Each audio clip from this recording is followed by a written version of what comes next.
যদি বিএনপি ক্ষমতায় আসে তাহলে আপনারা কি ধরনের পদক্ষেপে যাবেন? এই ধরনের কোনো নীতিগত সিদ্ধান্ত আপনাদের আসবে না? না, এটা আমাদের দলের যারা নীতি নির্ধারক আছেন, এটা তো ওনারা বিভিন্ন সময় কথা বলছেন যে আওয়ামী লীগকে যেমন নিষিদ্ধ করা এটা দাবি, এটা জনতার দাবি, যে এটা যদি জনগণ চায়, যেহেতু তারা আপনার গণহত্যা করেছে, গুলি করে হাজার হাজার ছাত্র জনতাকে মেরেছে, কেবল জুলাই আগস্টের এই গণ অভ্যুত্থানেই নয়, এর আগেও 15 বছরে আমাদের হাজারের ওপর গুম, হাজার হাজার কেবল ভিন্ন মতের কারণে নেতাকর্মী আপনার খুন, বিচার বহির্ভূত হত্যাকাণ্ড বলুন, এনকাউন্টার, এইসবের মাধ্যমে আর কি যা করেছে, আমাদের 60 লক্ষ নেতাকর্মীর বিরুদ্ধে তারা মামলা দিয়েছে।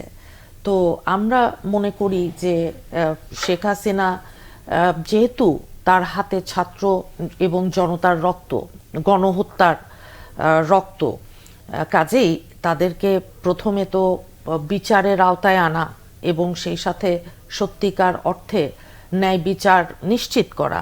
হ্যাঁ, যে এতগুলো হাজার হাজার পরিবারকে সন্তানহারা করেছে, তো তাই যদি হয় তাহলে তাদের যেই একটা প্রত্যাশা আইনের কাছে, বিচারের কাছে, ন্যায় বিচারের যে প্রত্যাশা, সেটা তো সুনিশ্চিত করবার দায়িত্ব এই সরকারের আছে। এখন ভারতে গিয়ে উনি বসা আছেন, প্রধান উপদেষ্টা বলছেন, নানান রকম কথা বলে ঝামেলাও তৈরি করছেন। আমি শেখ হাসিনার কথা বলছি, ফ্যাসিবাদের যিনি দোসর এবং শুরু তার হাত ধরে। এখন তাই যদি হয় তাহলে বন্দি বিনিময় চুক্তি বাংলাদেশের সাথে, যেটা আওয়ামী লীগ ওই ফ্যাসিবাদ সরকারের সময়ই হয়েছিল, আমার প্রশ্ন যেগুলো হচ্ছে এগুলাকে আপনারা বন্ধ করতে পারবেন ক্ষমতায় গেলে, কিংবা তাকে ফেরত আনা?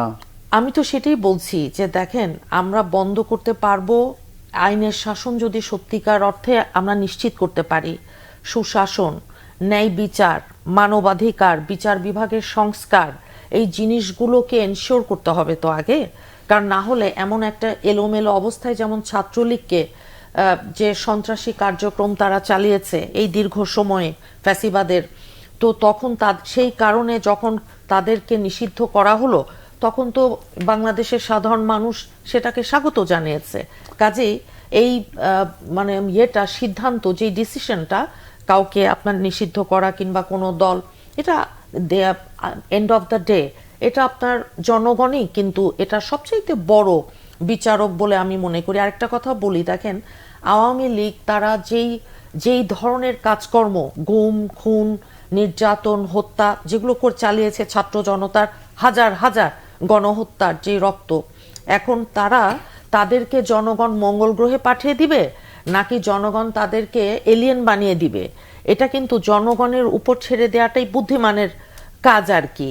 আর সেই সাথে আমি দেখলাম যে একজন উপদেষ্টা একটা কমেন্ট করেছেন, ট্রাইব্যুনাল যেটা আছে, শুদ্ধতার জন্য ট্রাইব্যুনালে রাজনৈতিক দলের বিচারের ইস্যু আনা উচিত না।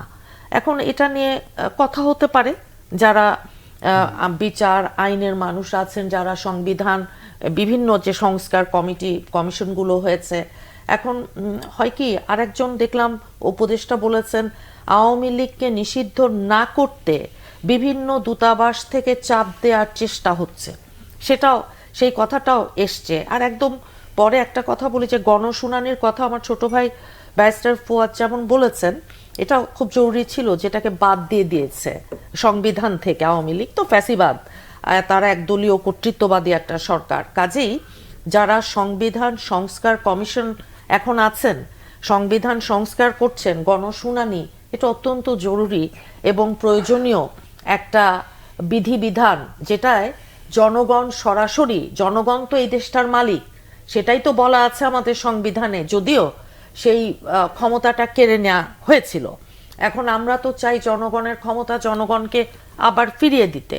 তাই যদি হয় তাহলে গণশুনানি এটার যেই বিধানটা, সেটা আবার সন্নিবেশিত করা, সংবিধানে পুনঃসন্নিবেশিত করবার ভীষণ রকমের প্রয়োজন আছে বলে আমরা মনে করি।